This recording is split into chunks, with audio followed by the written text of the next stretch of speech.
सैनिक का सम्मान। एक बहुत ही सुंदर महिला ने विमान में प्रवेश किया और अपनी सीट की तलाश करने लगी। थोड़ी देर के बाद उसने देखा कि उसकी सीट एक ऐसे व्यक्ति के बगल में है जिसके दोनों हाथ नहीं हैं। उस पढ़ी लिखी महिला को अपाहिज व्यक्ति के पास बैठने में परेशानी हुई और सुंदर महिला ने एयर होस्टेस से कहा, मैं इस सीट पर सुविधापूर्वक यात्रा नहीं कर पाऊंगी क्योंकि साथ की सीट पर जो व्यक्ति बैठा हुआ है उसके दोनों हाथ नहीं हैं। उस सुंदर महिला ने एयर होस्टेस से सीट बदलने हेतु आग्रह किया। उसने पूछा, क्या आप मुझे कारण बता सकती हैं? सुंदर महिला ने जवाब दिया, मैं ऐसे लोगों को पसंद नहीं करती। दिखने में पढ़ी लिखी और विनम्र प्रतीत होने वाली महिला की यह बात सुनकर एयर होस्टेस अचंभित हो गई। मुझे कोई दूसरी सीट दे दी जाए। एयर होस्टेस ने खाली सीट की तलाश में चारों ओर नजरें घुमाईं, पर कोई भी सीट खाली नहीं दिखी। उसने कहा, मैडम, इस क्लास में कोई सीट खाली नहीं है। यात्रियों की सुविधा का ध्यान रखना हमारा दायित्व है। मैं विमान के कप्तान से बात करती हूँ, कृपया तब तक थोड़ा धैर्य रखें। ऐसा कहकर एयर होस्टेस कप्तान से बात करने चली गई। कुछ समय बाद लौटने के उसने महिला को बताया, मैडम, आपको जो असुविधा हुई उसके लिए बहुत खेद है।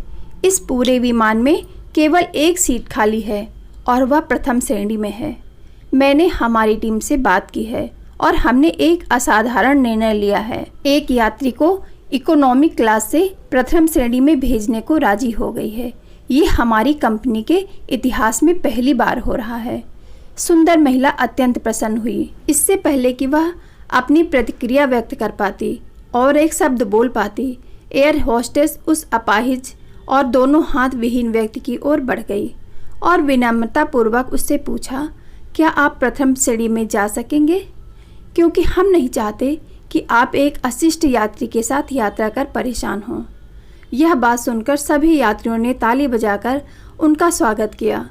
तब अपाहिज इंसान ने खड़े होकर कहा, मैं एक भूतपूर्व सैनिक हूँ और मैंने ऑपरेशन के दौरान सीमा पर हुए बम विस्फोट में अपने दोनों हाथ गंवा दिए थे। सबसे पहले जब मैंने इन देवी जी की चर्चा सुनी तब मैं सोच रहा था कि मैंने कैसे लोगों की सुरक्षा के लिए अपनी जान जोखिम में डाली और अपने हाथ को खो दिए। लेकिन जब आप सभी की प्रतिक्रिया देखी तो अब अपने आप पर गर्व महसूस हो रहा है। अपने देश और देशवासियों के खातिर अपने दोनों हाथ तो क्या, जान भी चली जाए तो कम है। इतना कहकर वह प्रथम श्रेणी में चले गए। सुंदर महिला पूरी तरह से शर्मिंदा होकर सर झुकाए सीट पर बैठ गई। उदारता नहीं है तो ऐसी सुंदरता का कोई मूल्य नहीं है। Please like, subscribe.